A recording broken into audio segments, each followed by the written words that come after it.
nagsa-cellphone pa, nag-YouTube, nag-Google, nag-FB. Napupuyat. Pag-gising sa umaga, tamad na tamad kasi pinasukan na ng masamang espiritu yung katawan. May may radiation na, di ba? Kaya yun po yung nangyayari. Pero kung ibabalik po natin yung unang panahon, na hindi naman natin na maibabalik kasi peki na tayong lahat. Pero sana magawa natin yung mga ganung pang bagay. May pamana pa natin sa ating mga apo kasi sa totoo lang, para tumahimik yung bata, bibigyan na natin ng gadget. Diba? Pero masama po sa katawan ng bata. Ang nangyayari po minsan, kinakain ng radiation yung utak ng bata. Kung kinain na po yan, medyo, kala mo, mababaliw pa rin. Nagkakaroon po ng mga side effect po yan. Pag nagkaroon ng side effect, siyempre, unang-unang kukuha indigency. O, indigency, hindi na naman ang tulong sa ating gobyerno. So, hindi naman natin binabaliwala yon. Pero, kung hindi natin inano yung mga anak natin sa gadget, hindi tayo hihingi ng tulong. Diba makikita niyo po yung malay niyo pa, mas masama pang epekto yung mangyayari. Kaya, sana po, matugunan po natin yung ating mga ordinansa po dito sa ating barangay. Tapos po, may ordinansa po tayo. Sino po rito yung may mga tanim ng halamang gulay? Taas ang kamay.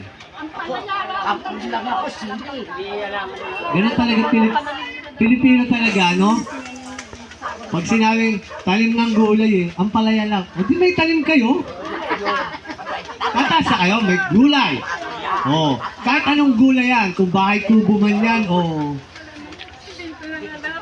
ilan ang gulay sa bahay kubo? Marami, ilan nga eh. Kung sino po makakapagbigay sa akin ng tamang kasagutan, ngayong araw na to, may premyo ka na. Okay bilangin nyo na. Una-unahin nyo na, isa lang ang mananalo. Kantahin niya! Bahay kubo.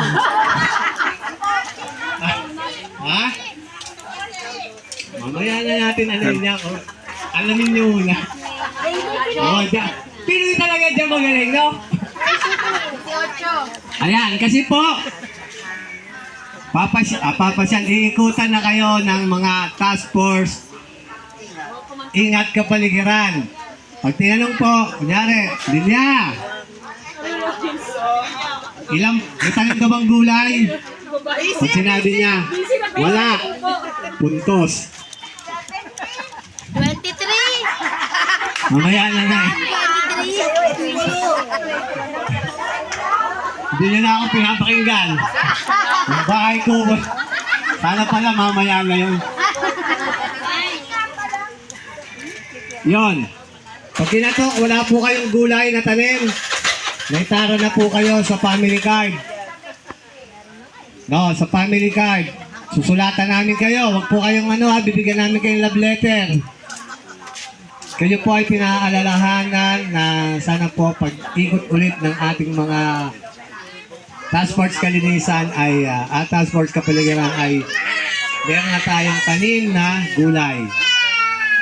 Pinasyalan kayo ulit, wala.